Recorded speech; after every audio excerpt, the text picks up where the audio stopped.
즉 밀리터리 리뷰 이지 2005호에서는 일본의 초음속 대함 미사일인 SM-3와 한국형 초음속 대함 미사일을 비교해보았습니다. 그 이유는 언론을 통해 한국형 초음속 대함 미사일 개발 완료가 임박했다는 소식이 들려오고 있는 데다 양자가 추구하는 기술적 방향성이 아주 비슷하기. 아울러 국방부 관계자에 따르면 지난 3월 한국형 초음속 공대함 미사일의 도입과 관련해 영태함 유도탄 2사업 명으로 초음속 공대함 미사일 선정에 대한 선행연구 조사 분석 공고가 나온 것이 확인되었습니다. 본 선행연구는 2020년 8월부터 시작해 12월까지 4개월간 진행될 예정이며 본 초음속 미사일은 KF-X와 F-15K 개량형 등에 장착될 예정이라고 합니다. 밀리터리 리뷰 이지 2005호의 내용을 발췌해 ASM-3와 한국형 초음속 대함 미사일에 대해 개략적으로 설명해봅니다. 한국형 초음속 등장 임박형 대함 유도탄 2사업은 외견적으로 KF-X 등의 한국 공군 전투기에 장착될 수 있는 초음속 공대함 미사일의 종류와 통합 방향성을 파악하는 연구 개발 사업입니다. 당연히 한국형 이외 외국제의 모델도 검토 대상이지만 현실적으로 이것이 한국형 초음속 대함 미사일을 지칭하는 것이라는 것에 대해서는 이견이. 그 이유는 KF-X 전투기의 가용 탑재량이 1월 3일 톤 정도인 상황에서 전 세계적으로 중량 1월 3일 톤 이하의 초음속 대함 미사일을 개발한 국가는 일본이 유일하기 때문입니다. 일본이 개조 개량 사업을 시작한 ASM-3를 판매할 가능성이 없고 한국도 당연히 이를 수입할 가능성은 없으므로 사실상 한국형 초음속 대함 미사일이 유일한 후보에 해당하는 것입니다. 한국군 최고 전략무기인 현무-2C발 4대입니다. 기존 현무 EF가 미국의 아터 CMS 수준의 전술 무기인 것과 비교해 현무 EC는 주변국의 대응에 요격 회피 능력을 갖춘 그야말로 한국형 전략무기입니다. 2020년 개발이 완료된다. 내 언론 중에 밀리터리 리뷰가 최초로 2005년도 6월호를 통해 한국형 초음속 대함 미사일 개발이 시작될 것임을 공식 보도하였습니다. 그 이후에 중국이 항공모함 사업을 공개하자 지난 2011년 8월 16일 국방과학연구소는 국내에서도 초음속 대함 미사일이 개발되고 있음을 공식화하였습니다. 당시에 공개된 내용은 3에서 4년 내에 개발이 완료될 전망이며 러시아의 야홀트를 모델로 했고 최대 속도 마하 2월 5일 수준, 사정거리 250에서 300km급이라는 것입니다. 그리고 야혼트는 전장 8.9m, 중량 3.8톤의 대형 미사일이지만 국산형 초음속 미사일은 이보다 작다는 내용도 공개됨에 따라 밀리터리 리뷰 기사를 공식적으로 확인해. 하지만 그 이후에 이렇다 할 소식은 없었습니다. 관계자들은 이렇게 언급하곤 합니다. 국방과학연구소가 개발 중인 무기 체계 중에 언급하면 안 되는 3가지 무기가 있는데 그중 첫 번째가 현무-2로 알려진 탄도미사일, 두 번째가 초음속 대함 미사일 사업, 세 번째 한국형 전자무기체계라는 것입니다. 실제 이 3가지 사업은 최고급비 사업으로 분류되어 관련된 논문이 군사 학술대회에 출품되는 것조차 자단되고 있습니다. 이렇게 비밀로 관리되고 있다가 지난 2017년 4월 20일 국방부를 통해 마하 3 수준의 초음속 대함 미사일을 오는 2020년 길 실전 배치 목표로 개발 중인 사실이 다시금 공개되었습니다. 국방과학연구소에서 수행한 램제트 엔진을 위한 흡입구 가시화 시험. 그럼 현재 어떻게 진행되고 있는가? 초음속 대함 미사일의 기반 기술 개발은 2000년대 초반부터 시작되어 2005년 즈음에 러시아와 기술 도입에 관련된 논의가 본격적으로 진행되었다고 합니다. 그 후 2007년부터 본격 개발이 시작되어 원래는 2015년 즈음까지 완성될 예정이었습니다.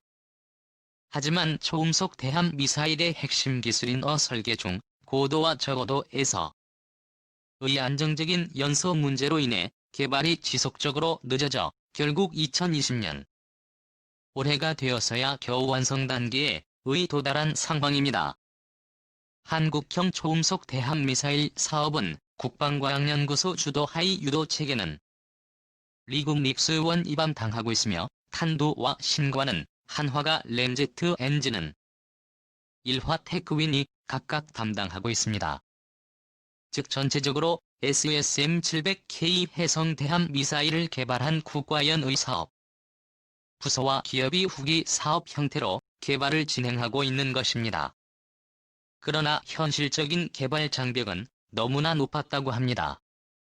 특히나 일본이 향후 등장할 크서 SM-3 초음속 대함 미사일과 관련된 각종 시설 개발에 투자한 비용만 최소 2조 원 이상인 것으로 알려진 것과 비교해 한국은 이렇다 할 초음속 풍동조차도 없었던 것입니다. 그래서 국과연은 인도 브라모스 프로그램이 사용한 협력기술 도입 방식과 대만 및 일본과 같은 독자적 핵심 기술 개발 방식을 모두 고려했다고 합니다. 그 후 한국은 그 절충안으로 국내에서 체계 개발을 주도함과 동시에 현실적으로 국내 개발이 어려운 공기 흡입구 구조 설계와 램제트 엔진의 핵심 기술은 해외에서 도입하는 방안을 추진하였습니다. 즉 해외에서 핵심 기술 자료를 도입해 국내에서 개발한다는 것입니다. 러시아 MP5 메시 설계국이 개발한 P8 백야 홀트 초음속 대함 P8 백야 홀트 기술은 인도로 수출되어 브라모스가 되었으며 한국의 국방 과학연구소 대인 피오 메시 설계국과 협력하고 있습니다. 일본 ASM-3 프로그램 현황은 지난 2017년 8월 1일 일본 방위성 F2 전투기에서 발사되는 크서 SM-3 초음속 공대함 미사일 영상을 최초로 공개하였습니다.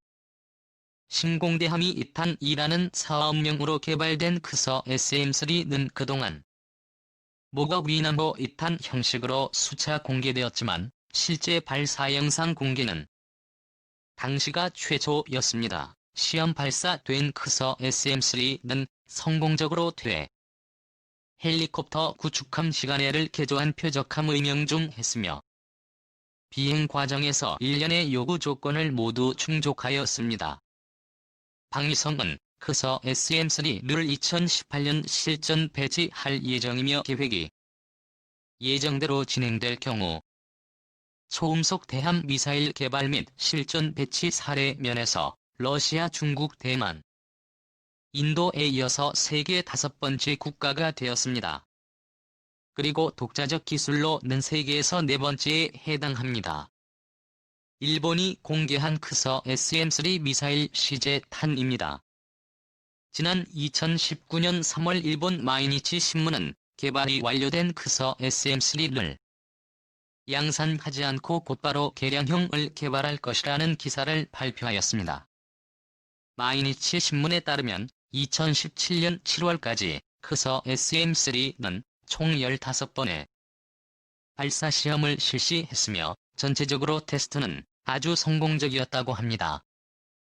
그럼에도 일본 방위성은 X-어줌3를 양산하지 않고 일부 개량해 사거리를 기존 200km 수준에서 400km 수준으로 늘리는 성능 개량 사업을 개시하였습니다. 이것이 바로 ASM-3 개발 사업입니다. 이와 관련해 이와야 다케시 방위상은 기자회견에서 ASM-3 사정거리 연장형 개발은 미사일의 성능을 최대한 끌어내기 위해 개발 중인 F2를 위한 새로운 선진 미션 컴퓨터 개발 사업과 병행하고 있다고 밝혔습니다. 그리고 새로운 개량형 모델은 상업용 전자부품과 금속 3D 프린터 기술을 확대 적용해 가격을 하락시키는과 동시에 최적화 설계 및 약간의 중량 추가를 통해 사거리를 2배까지 늘릴 것이라고도 밝혔습니다. ASM3 기본형과 비교해 동체가 굵어지고 중량이 증가했음을 보여줍니다. 그럼에 일본은 이러한 선택을 했을까요? 일본이 ASM3 개발을 시작했던 2000년대 초반만 해도 200km 정도의 사거리면 충분하다고 판단하였습니다. 하지만 가상 적국에 전투함에 탑재된 1대공 미사일의 사정거리가 지속적으로 증가하기 시작하였습니다. 특히나 중국이 미국의 CC와 동급의 네트워크 기반 전 체계를 개발하는데 성공함은 물론 무엇보다 항공모함을 배치하기 시작하였습니다. 이는 F-2 전투기 가적수 상함대를 상대로 어짐3를 발사하기 이전에 사전에 격추될 가능성이 극에 높아졌음을 의미하므로 일본은 보다 사거리를 늘리는 방안을 고려할 수밖에 없었습니다. 일본이 공개한 개량형 ASM3는 기존 크서 SM3 가전장 약 6m의 중량이 940kg인 것과 비교해 전장은 그대로 두고 동체 직경을 늘리는 방법으로 10여 양을 늘려 전체 중량이 처음 100kg으로 대만이 개발한 움풍3 초음속 대함미사일입니다. 대만은 이스라엘과 협력해 가브리 4 초음속 대함미사일의 기술 자료를 기반으로 마하 3급의 움풍3 개발에 성공하였습니다. 움풍3은 4개의 공기 흡입구를 갖추며 측면에 2개의 가속형 로켓 모터를 갖추고 있습니다. 즉 전투기 탑재는 사실상 불가능합니다. 일본의 기술적 도전 일본은 한국과 마찬가지로 기존 초음속 대함미사일을 소형화시키겠다는 과감한 결정을 내렸습니다. 그 결과 일본이 개발한 크서 SM3 미사일은 전장이 6m로 대만의 움풍3 초음속 미사일과 비슷합니다. 하지만 미사일의 직경이 45cm에 달하는 움풍에 비교해 1둘레가 작으며 동체 직경을 성 모델인 에즈 M2와 차이가 없는 35cm급으로 축소시켰습니다. 또한 동체 측면을 따라 90도 각도로 4개의 공기 흡입 용도가 되는 풍-3등과 달리 2개의 덕틀만을 사용하므로 전체적인 부피는 훨씬 작습니다. 실제로 크서 SM3 시험 비행 체중량은 940kg급으로 사실상 1월 5일 톤급 인움풍 3에 비교해 월등히 가볍습니다. 무엇보다 ASM3는 움풍 3과 달리 램제트 엔진 가동을 위해 필요한 가속용 고체 로켓을 내부 연소실에 내장하는 구조를 채택해 중량과 부피를 크게 줄였습니다. 왜 소형화를 노려 있는가? ASM3는 현존하는 실용형 초음속 대함미사일들 가운데 가장 작고 가볍다고 할 수 있고 실제 한국형 초음속 미사일